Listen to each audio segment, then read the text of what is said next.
My name is Michaela Martin, and my passion for the future is to teach both elementary and special education students. Through this presentation of the slides, I hope my vision statement will be clear and well supported by the articles chosen. I want to create a classroom that allows students to reach their full potential, and therefore it is important that my vision statement is thorough, well thought out, and supported by outstanding articles and research. Types of learners and hidden curriculum. As a future educator, I understand that each of my students are going to have a unique background, personality, and learning style, and I will capitalize on those differences to best suit their needs. I will provide them with a safe and consistent environment and discard anything that would add to a negative hidden curriculum. Each student comes with a large variety of students, each with a unique personality, learning style, and even cultural background.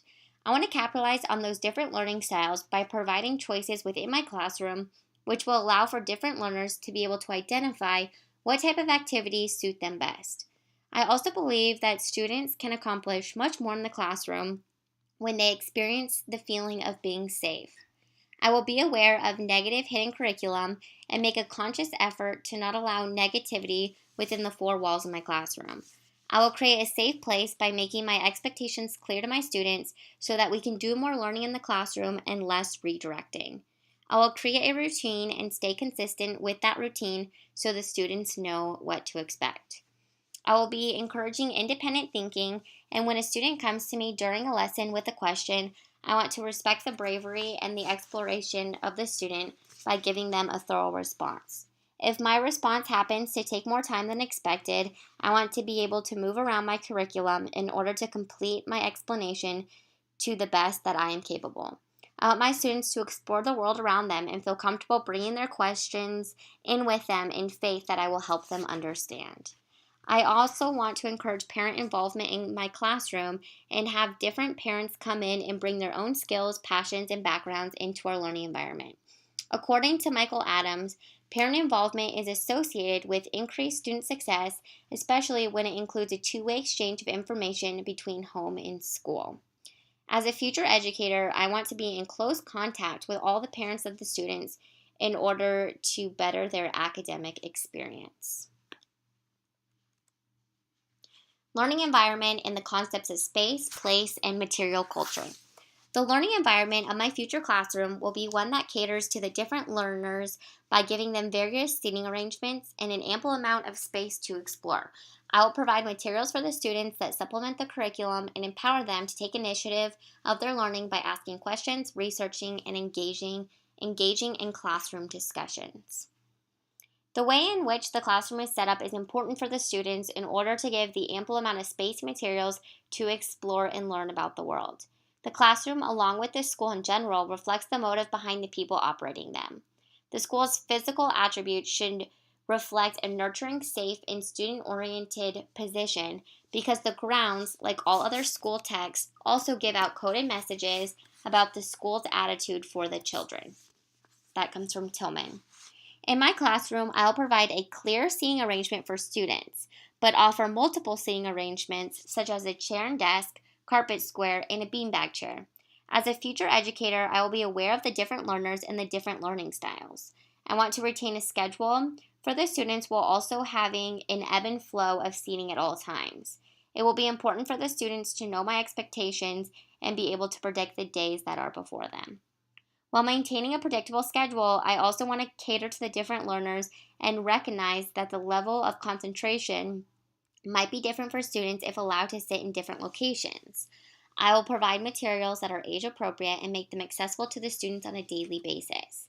I will encourage group discussions in my classroom and encourage students to ask questions that are relatable to the subjects being presented. I want my students to feel empowered and know that no matter the age, they are capable of finding the answer and sharing with one another their thoughts on a given topic. I will be aware that often taken for granted items of public school classroom material culture is in part function as a mode for the representation and symbolic transmission of sociocultural ideologies, mythologies, and core value orientation. That comes from Johnson. With that knowledge, I will start the school year by brainstorming a list of ideologies of the classroom that for my students so that we are on the same page of what is expected from them and me. I will then have each student sign it, and I'll post it on the wall as a daily reminder of the purpose of the classroom and the activities that we will be immersed in. The achievement gap and cultural bias. The achievement gap will be decreased in my classroom due to my intentional efforts to pair higher academic students with lower academic students in order to create a sense of drive and self-motivation. I'll provide all students with the same academic opportunities despite race, socioeconomic status, or parental academic achievement. So the achievement gap in schools is prominent due to the various learning tracks that are available for students. Most schools offer different levels of academics in order to group the stronger academic students together and the lower performing students together. This allows the higher performing students to challenge one another and keep increasing their academic intelligence, while it allows the lower academic students to also be grouped and not feel the pressure from the higher academic students. In my opinion, this doesn't do any of the students any favors because it keeps the two groups separate and therefore increases the achievement gap. In my classroom, I will combine the two tracks and therefore allow the higher academic students to interact with the lower academic students and therefore higher the drive and motivation of the lower academic students. And also, there's a lot to be learned from the higher academic students because there's still a lot that the low academic students can offer to the curriculum and the learning of everybody involved. Okay. All students of academic levels within the same grade should be mixed together in order to create an atmosphere of learning and driving one another to higher achievement. All students are capable of achieving high levels of intellect, and peer group plays a significant role. If lower achieving students were combined with higher achieving students, they would be encouraged to rise to the academic level and therefore lower the achievement gap. The achievement gap is not only separating students based on academics, but the statistics show that the lower academic students are more likely to fall in the category of being a minority and of lower social economic status. This is a problem because the achievement gaps acts as a circuit in the sense that if the parents are struggling financially or do not have a high level of academics themselves, then the child has a higher probability of being a low academic student.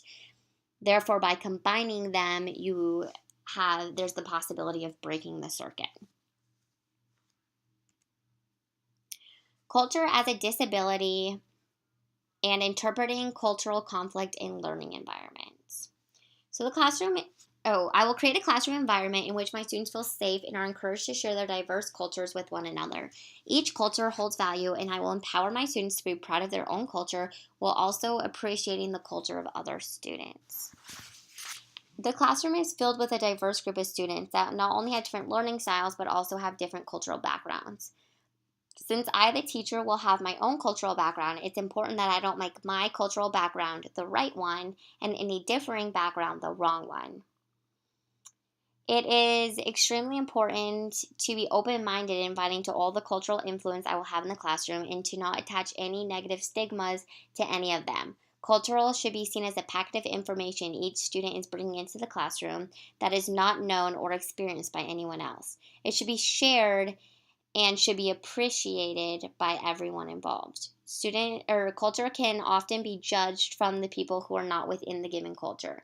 A recent advance in cochlear implants, for example, has deaf children hearing as seemingly advanced to researchers, but the source of unrest in the deaf community. Outsiders to the deaf experience are surprised to find out that being able to hear is not as important as being a member of the deaf community. From anyone who's not in the deaf community, we would see that experience as being negative. However, people in the deaf community see it as a privilege. In the same way, some cultures, aside from my own, may be perceived as negative when in fact it is positive, and the outsiders are just naive. As a future educator, it's important to empower each student and not allow cultural stigma to dictate their future. Pop culture and core rituals. In my classroom, I will address the prominence that pop culture has on our society and provide them with ample opportunities to examine different types of pop culture and to extract the hidden meaning from them.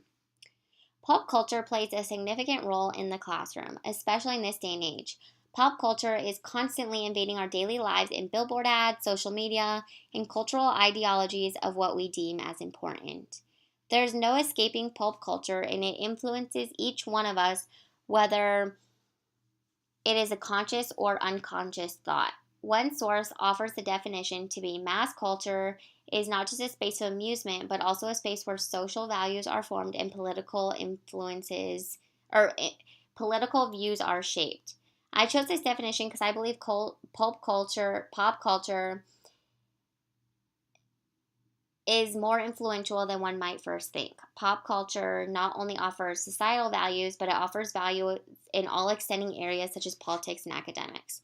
It can be found embedded in the school curriculum in the appearance of playing YouTube videos, reading news events, looking at comic strips, and even using current songs artists as examples. Some teachers believe that the incorporation of pop culture in the classroom allows them to connect to students better by appealing to them through their interests.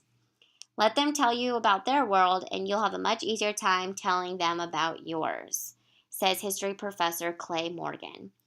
The children of this time have grown up around technology, and it is a constant source of information for them. Teachers believe that if technology can be utilized in the classroom, the students will be more driven to learn and interact.